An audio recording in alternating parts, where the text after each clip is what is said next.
Isang umaga, gumising si Beth na bad trip. Simula kasi nang magbukas ng bagong pwesto si Badong ay lalo siya nitong napabayaan. Ni hindi man lang siya nito napagbigyan bago matulog. Kaya natulog siya ng masama ang loob. At hanggang paggising niya, el na el pa rin ang pakiramdam niya kaya mainit ang ulo niya na pumunta sa pwesto. Medyo nag-iba naman ang mood niya nang makita niya ang binatang si Arman. Kaya lang, hanggang tingin lang naman siya sa binata. Hanggang pag-i-imagine at kung minsan ay nakaka-chancing naman. Hindi nun mapupuna ng pangangailangan niya. Napabuntong hininga na lang si Beth dahil sa totoo lang, nahihirapan na siya sa problema niya sa kanyang sex life. Kinahapunan, nakatulog si Beth dahil walang masyadong customer. Nang magising siya ay nagtungo siya sa banyo upang umihi. Pagbukas niya ng banyo, sakto naman napalabas si Arman kaya napasubsob siya sa dibdib nito. At dahil talagang tuyot na siya, nawala siya sa sarili nang maamoy niya ang lalaking amoy ni Arman. Nanuyo ang lalamunan niya at nakaramdam siya ng matinding uhaw. "Sorry po ma'am." Hinging paumanhin ni Arman. Pagkatapos ay lalabas na sana ito ng banyo, nang itulak niya ito pabalik sa loob at sinarado ang pinto. Pagkatapos ay niyakap niya ito at hinalikan. Hindi nakapag-react ang lalaki dahil sa gulat. Pero nang matauhan nito ay agad ding umiwas. "Ma'am, ano pong ginagawa niyo?" Tanong ng binata. "Arman, please." Wika ni Beth, pagkatapos ay muling naglakas ng loob. Determinado na si Beth. Hindi niya na kayang magtiis pa sa pagiging isang tigang. Noong una ay nag-aalangan pa ang binata. Ngunit ginalingan ni Beth upang mapatugon ang binata. Matapos ang mahabang sandali, ay nag-e-enjoy na ang dalawa sa sarili nilang mundo.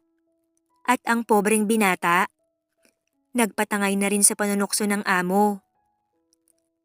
Pawisan ang mga ito nang matapos nilang lasapin ang mainit na tagpong yun.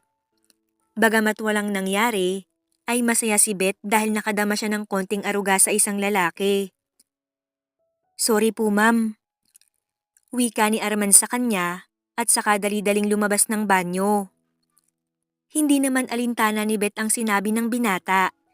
Lutang pa kasi ang pakiramdam niya dahil sa nangyari. Si Arman naman ay napaisip. Ayaw niya ang nangyari pero nag-enjoy siya. Alam niya na uhaw ang babaeng amo base sa naging kilos nito. Nagigilty siya sa nagawa. Naisip niya na magpapaalam na siya sa trabaho para makaiwas sa kasalanan. Ngunit kailangan naman niya ito para sa kanila ng kanyang ina. Ayaw naman na niyang bumalik sa pagiging isang kargador. Dahil bukod sa hindi sigurado ang sweldo, sakitin pa ang kanyang ina. Kailangan nila ng pera para sa gamot nito at hindi pwede ang walang permanenteng trabaho para sa kanya. Problemado tuloy ang binata ngayon. Mula nga noon ay naging madalas pa ang pagko-corner ni Beth kay Arman. Hanggang sa hindi na malayan ni Arman na nag-e-enjoy na rin siya. Madalas din ay binibigyan siya ng amo ng ekstrang pera. Tulong daw niya para sa kanyang ina. Kaya mas lalong hindi makatanggi si Arman sa among babae. Lalaki lang siya at palay na ang lumalapit sa manok, kaya hindi na siya makaiwas. Isang hapon habang walang gaanong bumibili dahil alanganing oras na, bigla siyang hinablot ng amo. Naka-micro miniskirt ito na malambot, kaya't isang taas lang nito ay pwedeng-pwede na siyang makapasok. Mabilisan ang naging kilos nilang dalawa. At maya-maya pa, tuluyan na ngang nagkasala si Beth sa asawa. Kapwa na sila nag-e-enjoy at hindi na nila inaalala ang nasa paligid. Si Beth naman ay tila bulaklak na nadiligan. Hindi na inaalala ang mabait na asawa. Dala ng kamunduhan ay hindi nito alintana ang asawang lahat ay ginawa upang siya ay paluguran. Alipin kasi ang ginang ng init ng katawan. Samantala ang binata naman, kahit nakakaramdam ng guilt ay hindi makatanggi sa among babae dahil talagang magaling ito. Ang ending, nag-e-enjoy na lang siya sa tuwing kakalabitin siya ni Beth. Minsan ay nadalaw sa pwesto nila ang mga amiga ni Beth. Hindi maiwasan ng mga ito na mapansin ng kaibigan. Aba, Beth, mukhang fresh ka ngayon ah. Kakaiba ang aura mo. Puna ni Josie sa kanya. Mukhang sagana ka sa dilig. Dire-diretsyong sabi nito na inayunan naman ni Joy. Pansin ko nga rin Ate Beth, nag-glow nga pati yung mga mata mo. Kaya nga, kaya ba missing in action ka na? Aba, dalawin mo naman kami sa linggo. Namimiss ka na naming kalaro. Sabad naman ni Carmen. Oo na, sige na. Sa linggo pupunta ako. Naiilang naman na sagot niya sa mga ito. Sakto naman na nag-deliver si Arman, kaya't ligtas siya sa panunuri ng mga ito. Linggo, nagkita-kita ang mga mag-aamiga upang maglaro ng mahjong. Doon ay naging kapuna-puna ang pagbabago sa aura ni Beth. Mas mapustura ito ngayon na tila nagdadalaga. Kaya't inabot siya ng kantsaw sa mga kaibigan. Aba, humahalimuyak kayata ngayon Beth. Daig mo pa ang bagong dilig na bulaklak. Hirit ni Joy sa kanya. Napangiti na lang siya sa biro nito. Alam mo ba, ganyan na ganyan si Josie nung bagong kilala niya yung boylet niya. Huwag mong sabihin na meron ka na ring ginojowa. Sabad naman ni Carmen. Wala no. Pabirong sagot naman niya na bahagya pang namula, kaya't lalong nahalata ng mga kaibigan ng ginang. Payong kaibigan lang Beth ha. Huwag mo sanang mamasamain. Napakabait ng asawa mo kaya sana ay huwag mo sanang abusuhin. Si Josie, byuda yan kaya okay lang sa kanya ang magjowa. Pero ikaw, buhay na buhay ang asawa mo. Kung may pagkukulang man siya sa isang bagay, sana wag mong hanapin sa iba. Kaibigan ka namin. Pero kung mali ang ginagawa mo, hindi ka namin kukonsintihin. Mahabang litanya ni Carmen. Ate Carmen naman seryoso na agad. Sabi ko nga sa inyo, wala akong jowa. Kaila pa rin niya. Okay, sabi mo eh. Saka tumingin pa ito sa kanya. Patay mali siya na lang siya sa mga mapanuring tingin ng kanyang mga amiga. Lumipas ang mga araw, in-enjoy pa rin ni Beth ang lihim na relasyon nila ni Arman. Habang ang binatang kinababaliwan ni Beth ay nagkakaroon na rin ng damdamin sa amo. Yun ang dahilan kung bakit sa bawat pagpapaligaya niya dito, lagi niyang ibinibigay ang best niya. Dun man lang ay maipadama niya sa among babae ang kanyang nararamdaman. Wala na siyang nararamdamang pag-aalinlangan. Bagkus ay nasasabik pa siya sa among babae kung kailan siya nito hihilahin. Yun ang hinahanap-hanap niya. Samantala si Badong naman, napapansin ang pagiging good mood ni Beth. Napansin din niya na hindi na siya kinukulit ng asawa. Tila nagsawa na ito sa pagpaparamdam sa kanya ng pangangailangan nito. Parang may mali, ngunit ipinagsawalang bahala na lang niya ang napapansin. Dahil lagi din naman siyang pagod at wala rin naman siyang magagawa kung magparamdam sa kanya ang asawa. Isang araw, dinalaw si Beth ng mga kaibigan niya sa pwesto. Ngunit nabigla ang mga ito nang makita si Beth na pawisang lumabas ng banyo. Kasunod ang helper nito na si Arman. Ate Josie, nandyan pala kayo. Sabi ni Beth, pagkatapos ay inayos ang buhok na magulo. Hiyang-hiya naman si Arman na lumabas na lang. Beth, maling-mali ang ginagawa mo. Malaking kasalanan yan. Nawalan ng kibo si Beth na wari nag-iisip. Ate Josie, masama bang hanapin ko ang kaligayahang hindi maibigay ni Badong? Nagpapaawang tanong ni Beth. Alam mo ang sagot dyan, Beth. Kailan pa to? Mabuti pa, itigil mo na yan hanggang hindi ka pa nahuhuli ng asawa mo. Sabad naman ni Carmen. Hindi naman kumibo si Beth. Ayaw niyang sumagot Dahil sa kabila ng mga payo sa kanya ng mga kaibigan, mas nangingibabaw ang kagustuhan niya na ipagpatuloy ang relasyon nila ni Arman. Bakit ayaw mong sumagot, Bet? Please gawin mo yung tama habang hindi pa huli ang lahat. Wika ni Joy. Kung mahal mo o mahalaga sa'yo ang pamilya mo, titigil ka na. Huling sabi ni Josie at niyaya nang umalis ang mga kasama dahil hindi naman sila sinasagot ni Beth. Pag-alis ng mga kaibigan, agad naman niyang hinanap si Arman at nang makita niya ito ay agad niyang nilapitan. Huwag mo silang isipin, Arman. Kaibigan ko sila at ligtas sa kanila ang sekreto natin. Basta mamaya ha. Bago tayo umuwi, puntahan mo ulit ako sa banyo. Nakangiting wika ni Beth kay Arman na may kasama pang pagpisil sa braso ng binata.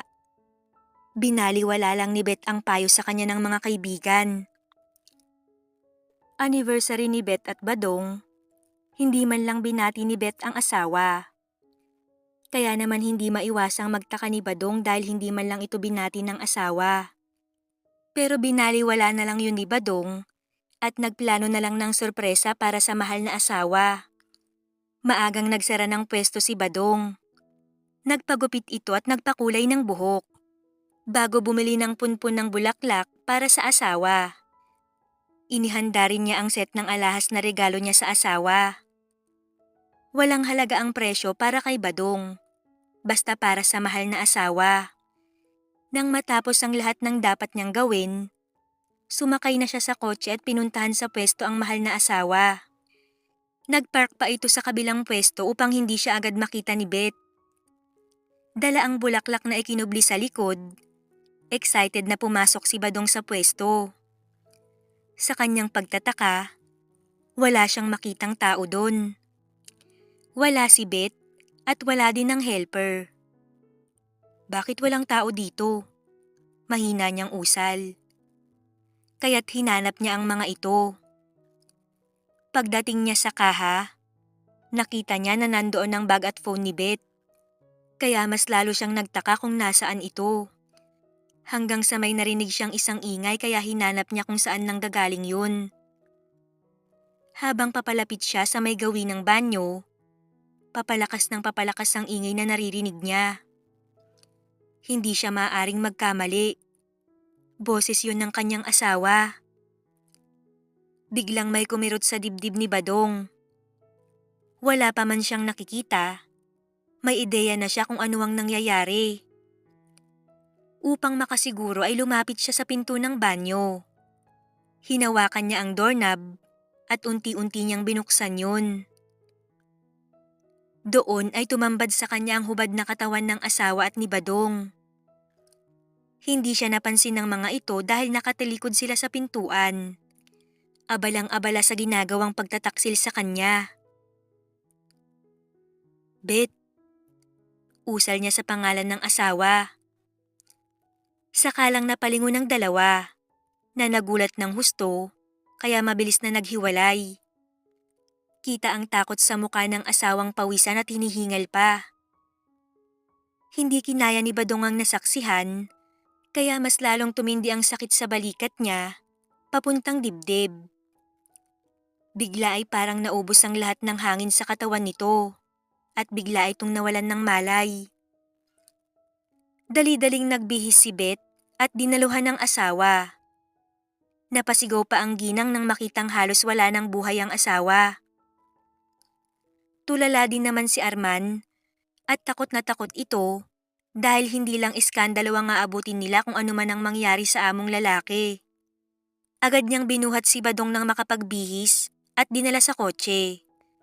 Tumakbo naman agad sa driver's seat si Beth upang ipag-drive ito sa pinakamalapit na ospital. Ngunit huli na. Idiniklara itong dead on arrival. Tulala siya at hindi malaman ang gagawin. Hindi niya na namalayan ang mga sumunod na nangyari. Basta ang alam lang niya, tinawagan niya si Josie upang sabihin ang nangyari sa asawa. Nang kinakausap siya ng mga ito, puro tangulang ang sagot niya na halos mugto na ang mga mata sa kakaiyak. Sina Carmen, Josie at Joy na ang nag-asikaso sa burol ng asawa dahil hindi makakilos ng maayos si Beth. Halo-halo ang nararamdaman nito. Doon niya pinagsisihan ang mga nagawa. Kung sana'y nakinig siya sa mga kaibigan. Buhay pa sana ang lalaking labis niyang minamahal. Ipinagpalit niya si Badong dahil sa sandaling kaligayahan. Saka lang niya naalala na anniversary nila ni Badong ng araw na yon. Kaya lalong naiyak si Beth. Nang dumating ang mga anak nila, ay lalong naghinagpis ang damdamin niya dala ng konsensya. Pagkatapos ng libing ni Badong, halos hindi alam ni Beth kung paano uumpisahan ng buhay na wala ang asawa. Magsisi man siya ay wala nang mangyayari. Lalo pang naghirap ang kalooban ni Beth dahil naiwan siyang mag-isa. Nagsibalikan na kasi sa dorm ang mga anak niya, kaya't lalong na-miss ni Beth ang presensya ni Badong. Nanatiling lihim sa mga anak ang tunay na dahilan ng pagkamatay ni Beth. Nakokonsensya man, wala siyang lakas ng loob na sabihin ng totoo dahil ayaw niya nakamuhian siya ng mga anak niya. Lumipas ang mga araw.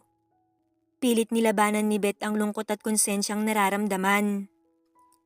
Hindi man niya alam kung paano magsisimula dahil sanay na siya na si Badong ang gumagawa ng lahat ay nagpakatatag si Beth. Kailangan niyang lakasan ng loob para sa mga anak niya. Dahil pinangako niya kay Badong na hindi niya pababayaan ang mga anak nila.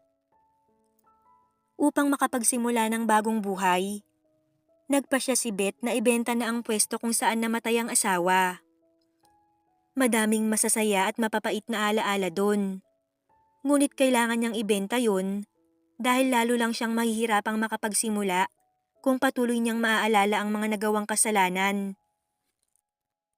Mula naman nang mangyari ang insidente, hindi na nagpakita pa sa kanya si Arman na ipinagpapasalamat niya.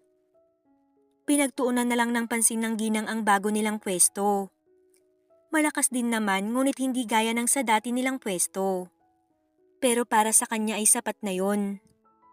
Ayaw niya nang maghangad pa ng labis. Ang mahalaga ay masuportahan niya ang mga anak hanggang makapagtapos ang mga ito sa pag-aaral. Kasama na sa buhay ng tao ang pagkakamali. Kahit ano pa yan, kahit ano pang gawin mong pag-iwas. Kapag mahina ka ay siguradong magkakasala ka. Ngunit huwag nating kalimutan na bawat kasalanan ay may nakalaang kabayaran. Siguro masaya sa umpisa. Pero masasabi mo pa ba yan kapag siningil ka na ng karma?